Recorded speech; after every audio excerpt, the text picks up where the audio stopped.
Our next speaker, James Dorough-Lewis, is going to talk to us tonight about the spatial econometrics of marriage equality in the United States.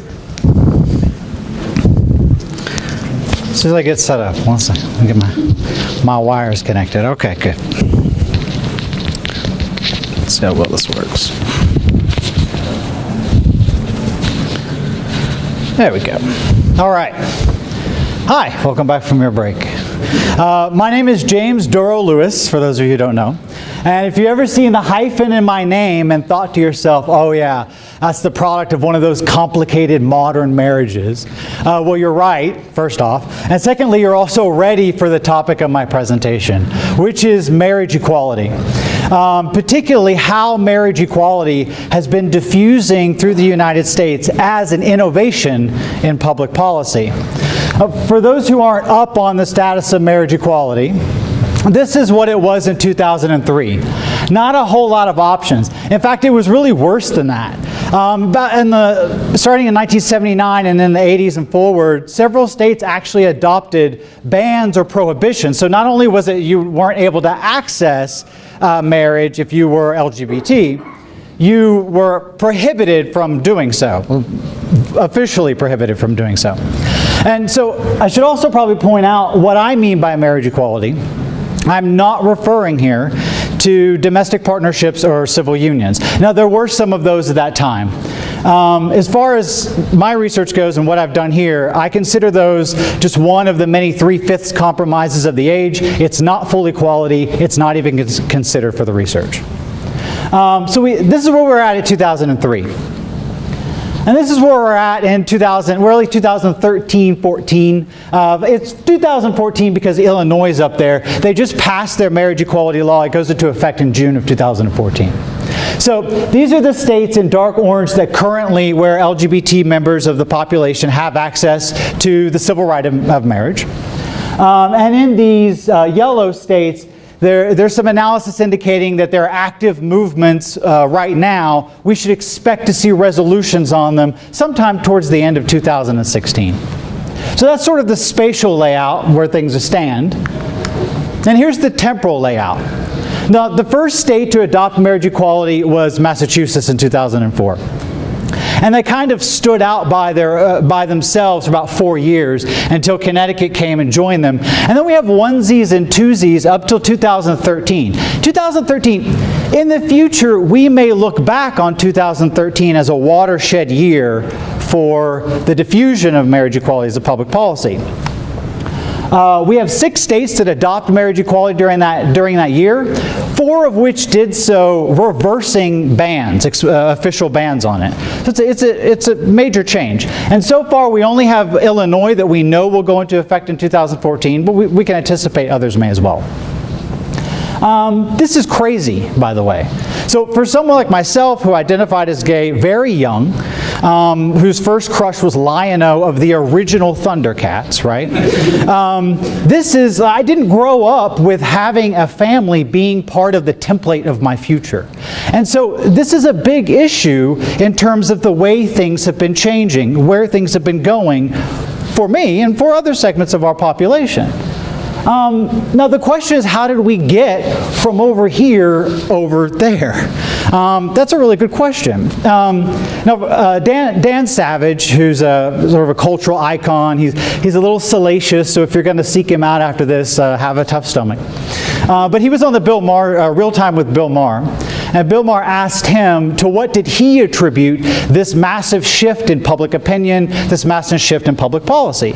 And he said that he attributed it to LGBT people who were visible and open and basically engaged in reframing the conversation away from one about there are these guys over here, maybe they should have the same rights, maybe they shouldn't, that's up for debate, to a conversation about our friends and our children, our neighbors, our cousins, our parents, our priests, and our soldiers. So this is what I explored for my research. And I took a look at 3 hypotheses. The first 2 are drawn from sort of more traditional public policy analysis. The first is the competitive hypothesis. And basically I said that as states become increasingly concerned with marriage equality, they're going to take action. in this case, towards it, based on the way, as I'll explain, how I define the degree of concern. The second is the learning hypothesis, and that basically says there's a political entity next to me is doing something, and it creates a general permissive environment for me to do it as well. Less of a they have an advantage I want, and more of a everyone else is doing it, sort of a normative process. And the third one is was the momentum hypothesis, which basically says that the probability from one year to the next is cumulative. So this is the model that I plugged into the system. Spatial econometrics, basically, the model technically is the probit function of binomial spatial regression analysis. I love that phrase because it makes me feel good about my education. And because I'm here on a Montgomery GI Bill scholarship, most of you paid for my education, so you should feel good about it as well. But in this case, sort of the way I explain it to some of my students is, basically it's like you take a cake and you dissect it to figure out how much of what ingredients got you that cake. That's basically what we're doing. And with probability analysis, we're seeing how much of which ingredients got us this cake or not, right? So the cake here is the probability of marriage equality by state. The degree of concern is the sort of the key variable. It's the one I'm going to spend the most time with explaining because it's most interesting and uses the most GIS, and that's what we're getting our degrees in, right? And then I want to account for both space and time. So this variable is a spatial lag variable, and it is based on neighbors. It's used a row standardized geographic weighted matrix from the year prior, and the effect that that matrix generated from the year prior has on the current year of analysis.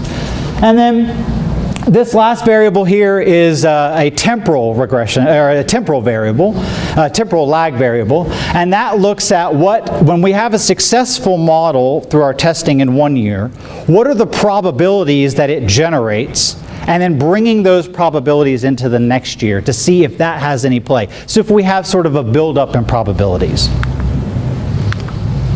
So, moving to the key variable that's of my interest, which is that degree of concern issue. This is sort of the question we're asking here, and when we're defining degree of concern.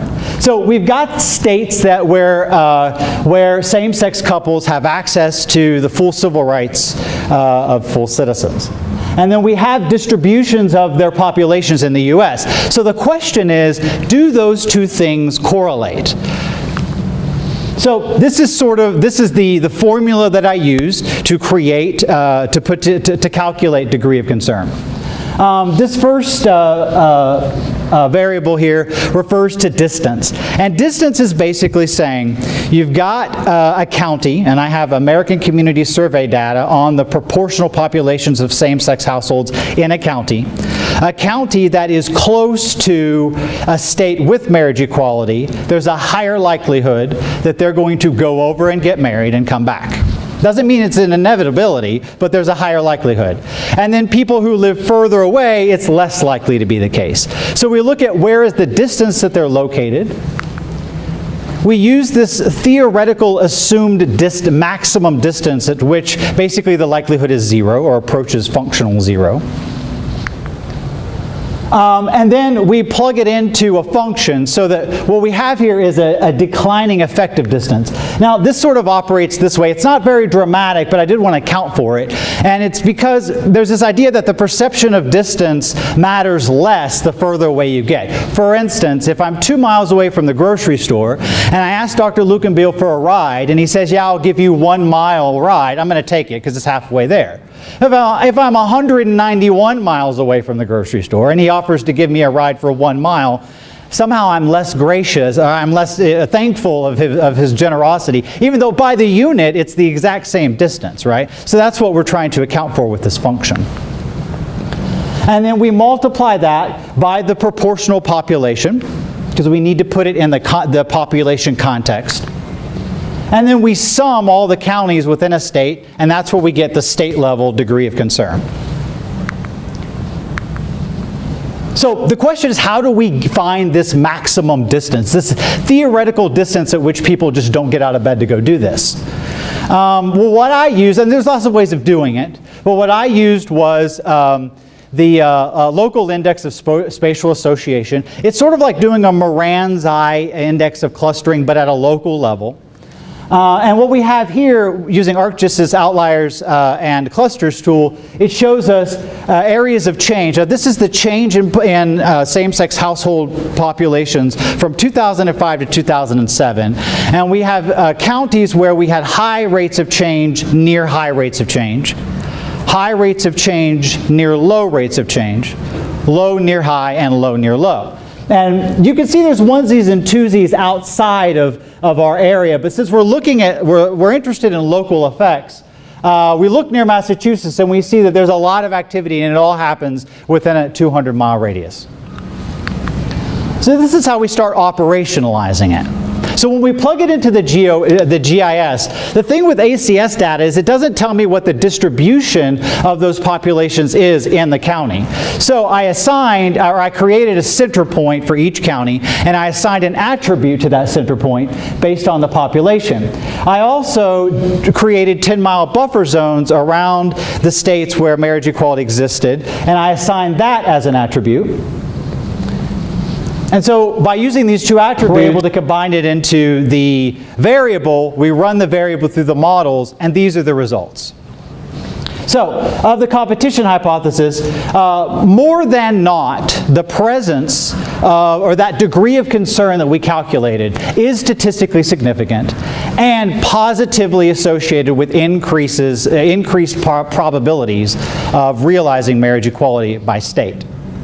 The learning hypothesis, that was kind of interesting to me because if you just do like a global Moran's eye, you find that the distribution of marriage equality in the U.S. is highly clustered. However, what this learning hypothesis indicates is that it may be clustered geographically, but that clustering doesn't have a statistically significant action on generating probability, increased probability towards marriage equality.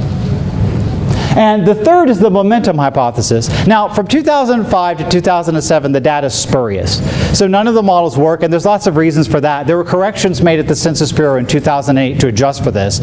And so the first real probability that we get that we can plug into is for the 2009 model. So it doesn't apply for 2008. However, in 2009, it was statistically significant, but it was negative. And again, there's lots of ways that we can understand that. I look at it as the fact that you've got Connecticut achieving marriage equality maybe ahead of its time by the numbers. But after that, the probability just continues to mount. So these are the probabilities that were generated from 2008. We've got some that were sort of outliers, and then we've got this just sort of general probability, sort of the stable rate that goes across the rest of the country. 2009, we start seeing shifts, and these shifts continue in terms of probability up through 2012. And we can see where things are going here. So, my conclusions. I have three really broad conclusions. There's lots of specific stuff, but you could read my paper for that. The first one, which really personally matters to me, is that does the visibility, the presence of same-sex households, does it matter for affecting public policy and the diffusion of marriage equality as a public policy initiative? It does. More times than not, it does. It generally matters, and that's important. The third one is that this idea of clustering, yes, it's present, but that clustering effect doesn't exercise a constant statistical effect on the probability of marriage equality. My interpretation of that is that marriage equality is not a regionally contained phenomenon. So if you feel, for instance, that marriage equality is sort of one of those initiatives of those liberal New Englanders, well, good luck for you. But in this case, it doesn't seem that that's the case. No one is safe if you want to take it that way. And thirdly, the U.S. is experiencing a national momentum towards marriage equality. This is more than just saying that we're engaged in a heavy debate. We're not experiencing an increase in the momentum of debate by what we've seen here. we're experiencing an increase in momentum toward the realization of marriage equality. So, what does it mean? Is marriage equality inevitable? Well, first off, I think it's pretty clear you know where I stand on the issue. I want to be really honest with you about that, so you can understand everything that I've just said in context. But also, you know, it's unfair and premature to say that it's inevitable for anyone who would be interested in either concerned or inspired by that. That's premature. What we can say, most likely, is that, you know, for the LGBT population, for pro-marriage equality advocacy coalitions, and for the allies of either both or either, these results are heartening. So, do we have any questions?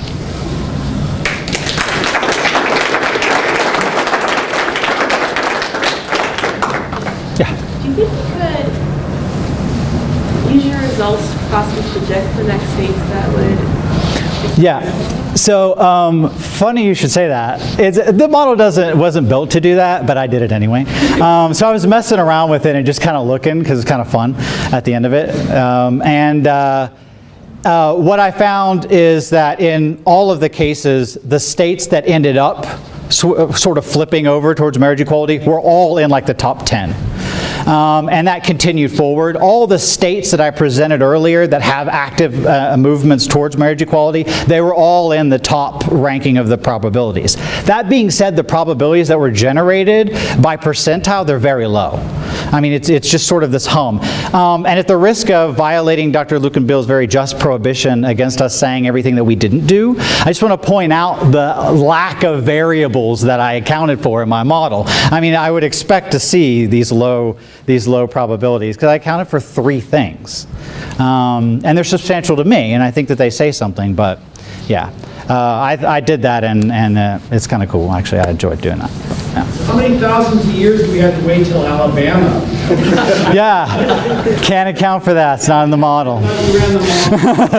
Yeah, it's not a millennial model. No, can't do that. Any other questions? Yeah. It looked. I thought I saw on one of your graphs. It looked like you had a limit of 200 miles out. Yeah. How did you decide on that value? Sure. I ran a LISA analysis, a local index of spatial association, just to identify where there were sort of the most significant rapid changes up or down.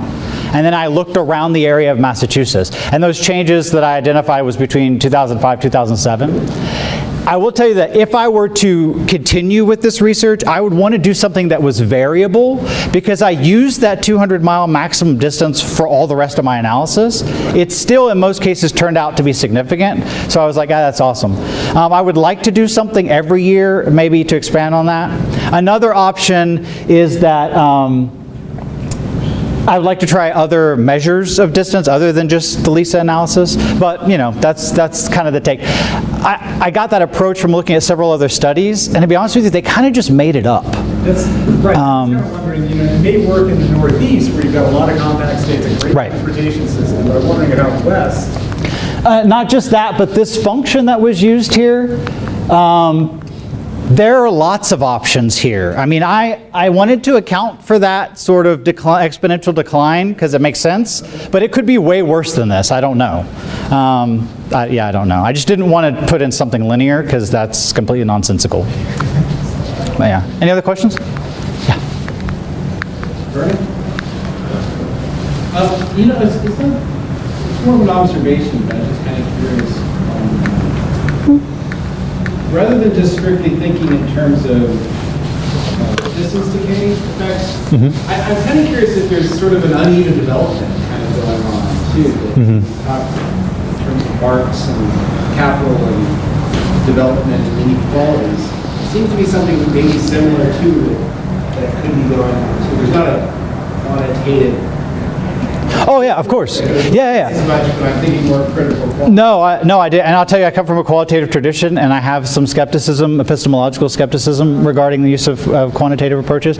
But that being said, if I were doing something more robust, like event history analysis, which is what's often done for public policy innovation studies and studies of public policy innovation, I would account for things like, election year cycles, the amount of money that advocacy campaigns were spending in a given year, religious preferences. I mean, there'd be all kinds of different things that could be accounted for, and then also more thoroughly integrated into the interpretation.